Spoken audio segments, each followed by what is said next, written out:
Omelette would like for you to meet a delightful and dynamic young woman by the name of Melba Moore. She won the Tony Award for her role in Pearlie. She starred in Hair, and she recently was on the CBS show, The Summer Replacement for Carol Burnett, and of course now just finished the movie Lost in the Stars by the American Film Theater.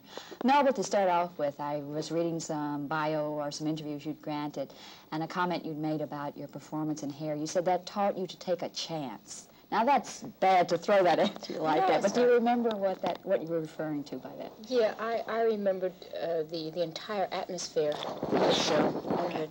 The entire atmosphere of the show was one of experimentation and exploration, and a great deal of the dialogue came out of improvisations, and so it was an atmosphere of not take a gamble, but go ahead, take a chance, try, that kind of attitude. To be in the nude scene, too, you said you had to build up to that you were apprehensive about it at first. Well, I think I was probably apprehensive about it because people around me were. I wasn't so much myself, but then it got to the point where I had to decide whether I was really living by other people's decisions or how I really felt about it. And I discovered that the act of doing it was much more exciting than whatever decisions I had made about it, because there wasn't really too much decision to make about it. I mean, if you're of my opinion and you feel that the body isn't anything ugly, only how you use it can be ugly, and I didn't think that we were doing that, so there wasn't any moral issue for me to decide. The issue was then, was I going to let somebody either stop me from doing it for whatever reasons they felt, or let the people who were managing and running the show force me to do something that I wasn't hired to do. That's what really took me so long. And then when it got past the point where people really cared that much about the nude scene in terms of coming to see the show, once it was established that people were going to come to see the show, then the pressure was off to push people into doing the nude scene. Then I thought, well, I can make a decision without pressure whether I want to do it or not. And it didn't make any difference to anybody else except me then. Do you find that difficult, or do you try to keep that philosophy in your life as a whole, to do what Melba wants to do regardless of opinion? Well, not regardless of opinion, because, being in show business, you're very much a part of what people think about you, but that's more reason why you have to have integrity, and, about deciding what you want to do. So what I do is, I try to have some time of my life and some time of my day alone without anybody else's impressions or feelings, just to see how I feel. And then you go back into the circle, you go back into the ring and check out how other people feel about it, and you compare and see what you come up with. Come to a middle road somewhere. It may not always be the middle, but it is a compromise, and it is a decision based on what you feel and what other people feel. I know you grew up for a number of years, you were in Harlem, and someplace I was reading, you said you were taught not only not to be seen, but not to be heard. What are you referring to by that? Well, I'm referring to the way that I was brought up. I was an only child at that time, and there were only adults, and the person that I was brought up by mainly was an older woman, and she had no education. In fact, I taught her the little bit she knew about writing her name. She was beginning to learn to write her name. That's just to give you an example. I'm not exaggerating. She had no education, and she was really from the old school, That means not to be. That's right. You shut up, And, I was exposed to street gangs and street life and that kind of thing. And you talk with each other, but at least in that atmosphere, it was mainly fighting and playing and not so much talking. Well, she didn't restrict you too much, or else you never would have made the move that you have. No, what happened was I learned to communicate again and learned to talk again, yeah. Also, it said at one time you considered yourself something of a misfit. Mm-hmm. How was that in teenage? Well, no, it really began very much earlier in my life. I think because my mother had to be on the road and she had to be away, and I didn't have a father at the time, and I didn't really have a settled or a cohesive home life. So there was what they call an identity problem. So I just didn't know where I belonged or if I belonged, and I had the feeling very definitely that I didn't. And so it was difficult for me to find my way and find where I belong. That's why I had such a problem deciding and to get into show business, and why I started so late and why I taught first, because I really just didn't know. You've made up for it, though, even if you did start late. You said you did have a brief experience with teaching music. How did you like that?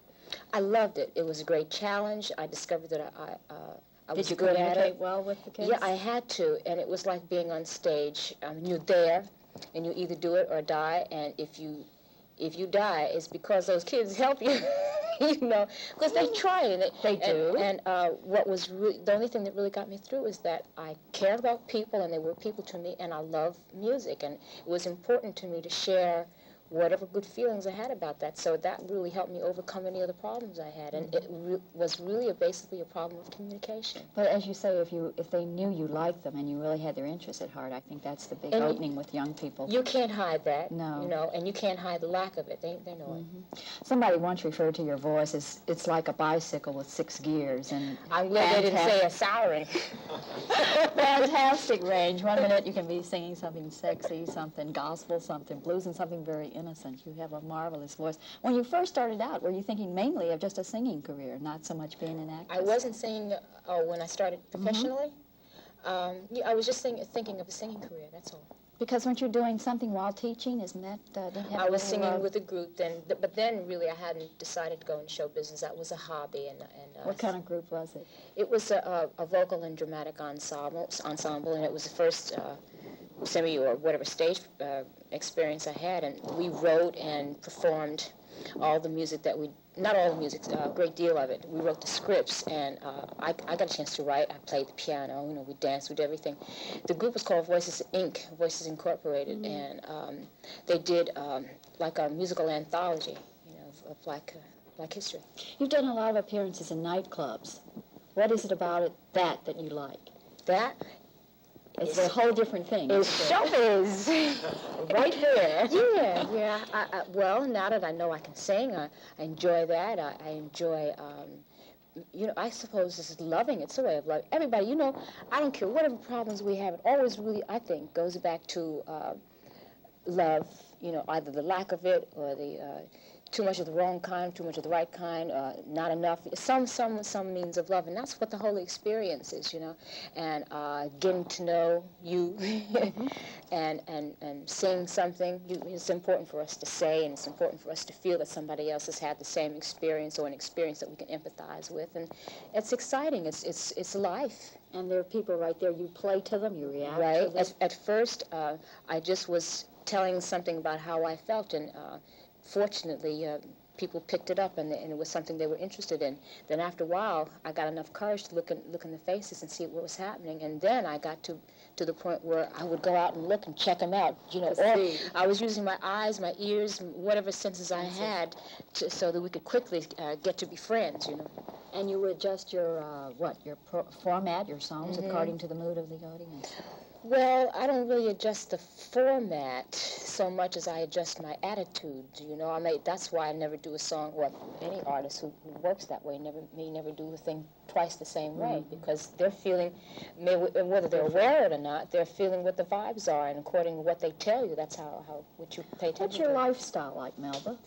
What do you do when you get away, or how do you like to relax? These are all leading questions, aren't they? No, I love them. I love them because I do something.